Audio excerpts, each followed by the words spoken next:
Hello students, good morning, सुप्रभात। आज हम बात कर रहे हैं हाई स्कूल के एक इम्पॉर्टेंट चैप्टर मैथ्स के ट्रिग्नोमेट्री। ट्रिग्नोमेट्री क्या है, ये जानने से पहले हम ये पता कर सकते हैं कि ट्रिग्नोमेट्री में आज हम पढ़ने वाले क्या क्या है, क्या क्या हम उसके बारे में जानेंगे। सबसे पहले तो ट्रिग्नोमेट्री क्या है, ट्रिग्नोमेट्री के कुछ रेशियोज़, ट्रिग्नोमेट्री के कुछ specific angle ratios, ratio of complementary angles, trigonometry की कुछ आइडेंटिटीज़ के बारे में हम इस चैप्टर में भी पढ़ने वाले हैं।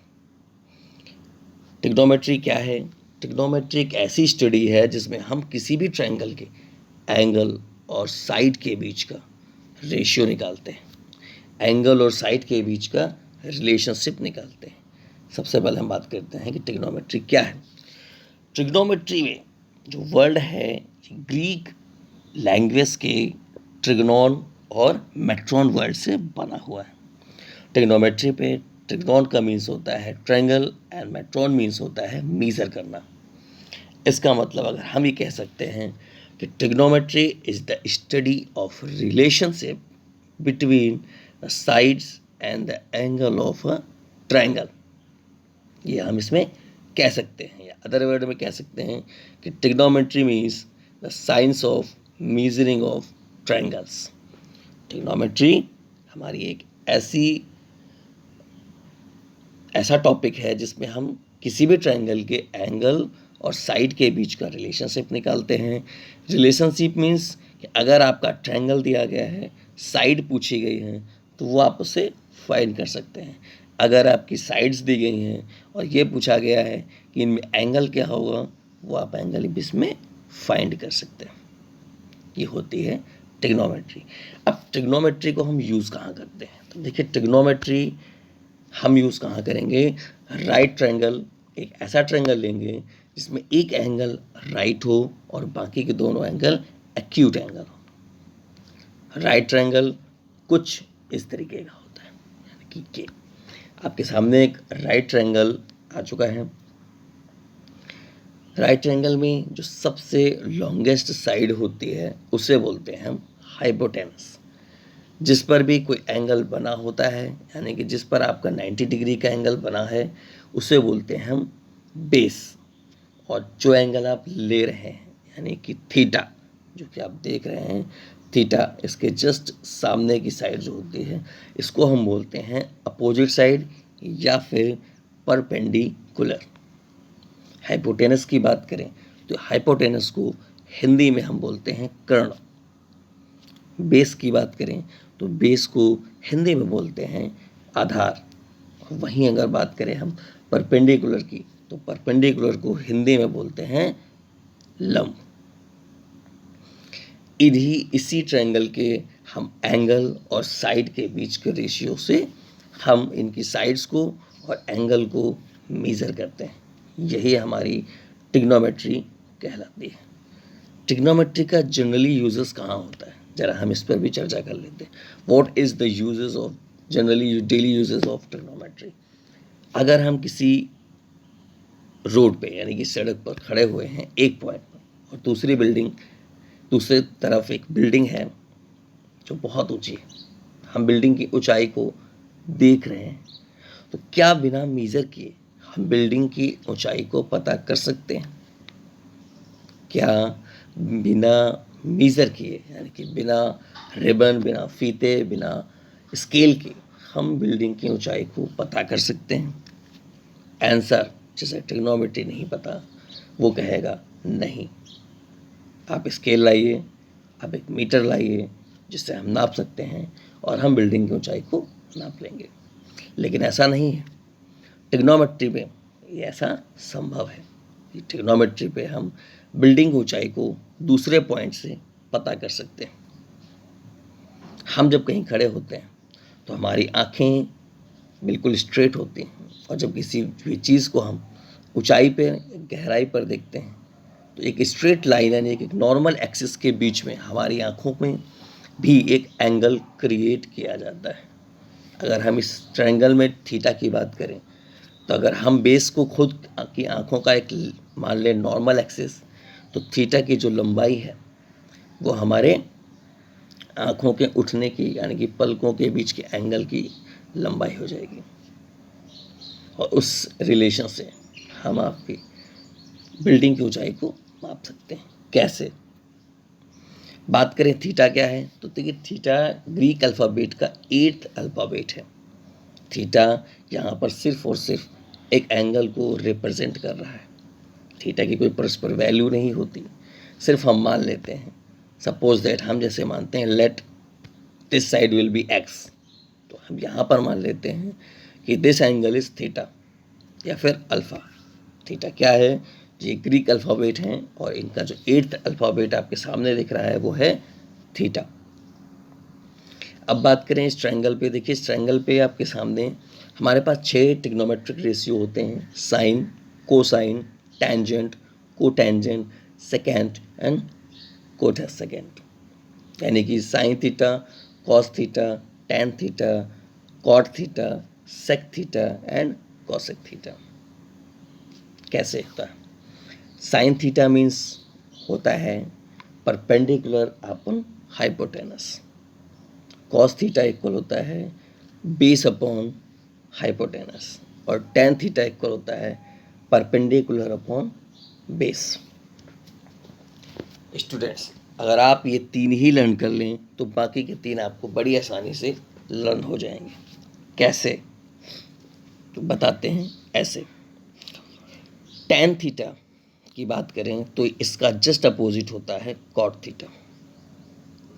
टेन थीटा का जस्ट अपोजिट होता है कॉट थीटा, जो कि सबसे लास्ट में आप देख रहे हैं वो है आपका कॉट थीटा।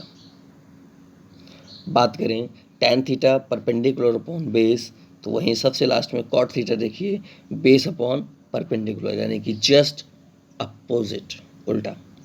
अगर हम बात करें साइन थीटा की, तो साइन थीटा में साइन थीटा इक्वल होता है परपेंडिकुलर हाइपोटेनस, तो इसका जस्ट अपोजिट होता है cosec theta, hypotenuse upon perpendicular. अब हम बात करें कॉस थीटा की, तो कॉस थीटा मीन्स होता है बेस अपॉन हाइपोटेनस, तो वहीं पर सेक थीटा की बात करें हाइपोटेनस अपॉन बेस होता है। अब इन्हें शॉर्ट में लर्न करने का कैसे लर्न करेंगे? शॉर्ट में लर्न करने का तरीका होता है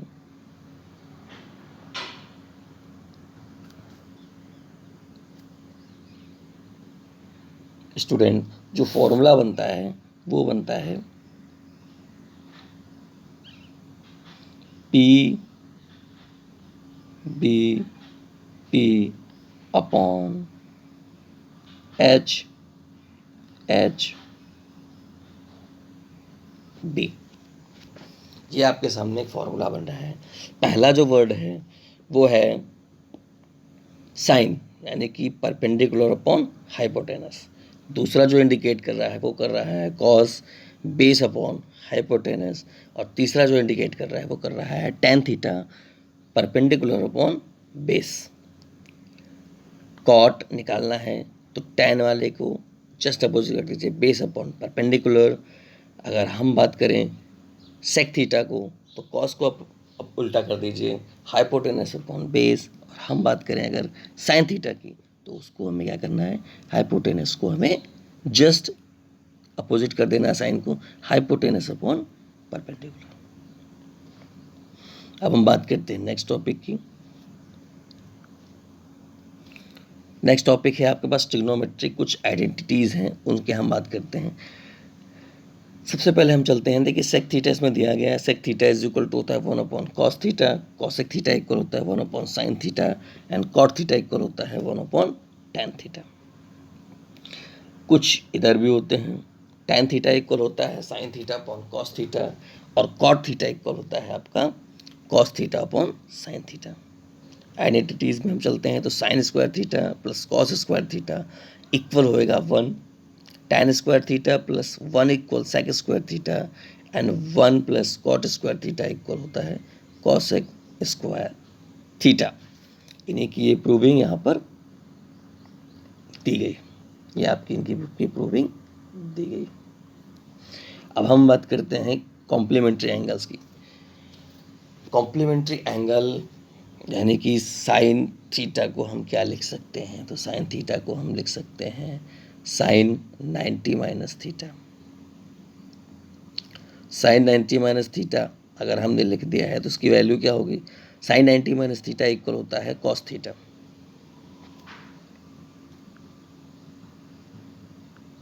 इस पर चलते हैं पहले हम, ASTC rule, all science teachers crazy. AST, ये आपके सामने एक क्वाड्रेंट बना हुआ है, ये आपका एक क्वाड्रेंट बना हुआ है, ये आपका फर्स्ट क्वाड्रेंट है, सेकंड क्वाड्रेंट है, थर्ड क्वाड्रेंट है एंड फोर्थ क्वाड्रेंट है। फर्स्ट क्वाड्रेंट में E लिखा हुआ है यानी कि all, sine, cos, tan, cosec, sec and cot, या फिर कॉट, सेक एंड कॉसेक, ये सभी की वैल्यू पॉजिटिव हो जाएगी। दूसरे में ओनली एस यानी कि साइंस, यानी कि एस साइन और कॉसेक, साइन और कॉसेक का जो जस्ट अपोजिट होगा, साइन का उल्टा जो जस्ट अपोजिट होगा उसकी वैल्यू हो जाएंगी पॉजिटिव, यानी कि ये वाली वैल्यू। बाकी सभी आपके नेगेटिव होंगे। थर्ड क्वाड्रेंट में टैन, यानी कि ये आपके जो टैन है इसकी वैल्यू हो जाएगी पॉजिटिव, बाकी आपकी नेगेटिव होगी। और फोर्थ क्वाड्रेंट की बात करें तो सिर्फ कॉस और सेक, ये वैल्यू हो जाएंगी आपकी पॉजिटिव, बाकी आपकी नेगेटिव। कैसे, हम बात करें अगर साइन 90 माइनस थीटा है, अब इसमें एक रूल है, साइन 90 माइनस थीटा को हम करते हैं cos theta,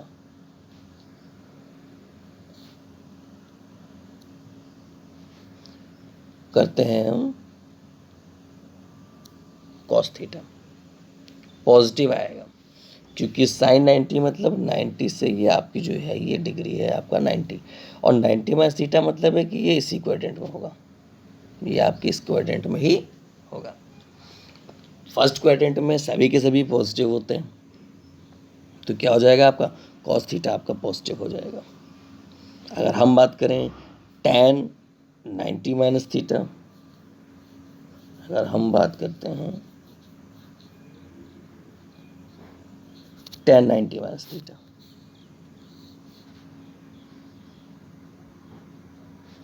tan 90 minus theta, तो ठीक है, टैन का जस्ट अपोजिट क्या होता है, टैन का अपोजिट होता है कॉट, वो हो जाएगा आपका कॉट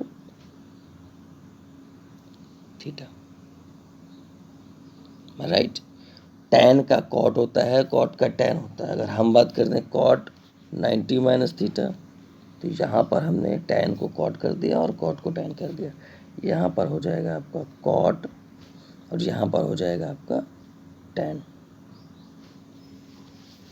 राइट। ये आपके कुछ कॉम्प्लीमेंट्री एंगल्स रेशियो हो चुके हैं। अगर हम सेक की बात करें तो वो कॉशेक होगा और कॉसेक की जगह पर सेक हो जाएगा, यानी कि sec 90 minus theta is equal to cosec theta और cosec 90 minus theta is equal to sec theta.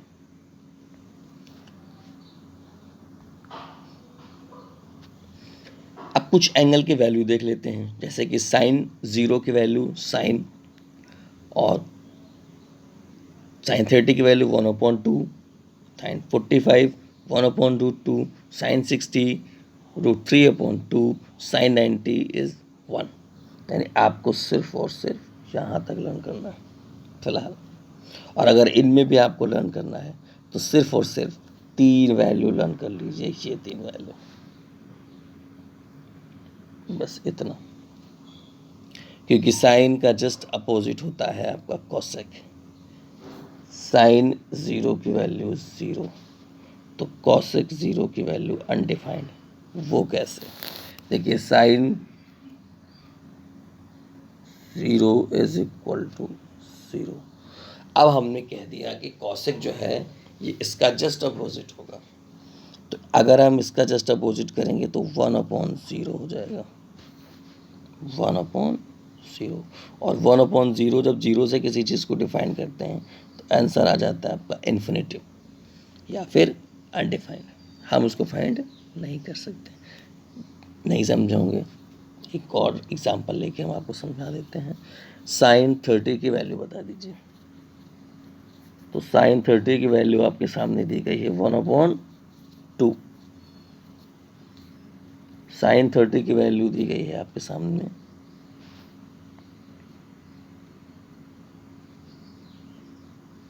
Sign 30 is equal to 1/2। अब हमें निकालना है कॉसेक 30। भैया जो साइन 30 के है उसका जस्ट अपोजिट उल्टा कर दीजिए, जस्ट उल्टा ही कर दीजिए। तो 1/2 को जब हम उल्टा करेंगे तो आंसर आएगा आपका 2। आपके सामने वैल्यू लिखी हुई। यानी कि अगर आप बात करें आप हम कॉस की, तो देखिए कॉस 30 की वैल्यू होती है √3/2। अब कॉस का जस्ट अपोजिट होता है सेक थीटा, तो सेक 30 की वैल्यू हो जाएगी 2/√3, यानी कि जस्ट उल्टा। अगर हम इसे tan की बात करें तो कि tan 60 की वैल्यू होती है √3 एंड cot 60 की वैल्यू बात करें तो tan का जस्ट अपोजिट 1/√3। ये आप समझ चुके हैं। इसके बाद की जितने भी चीज़ें हैं वो आपको नेक्स्ट वीडियो पे मिल जाएंगी। Thank you, have a nice day.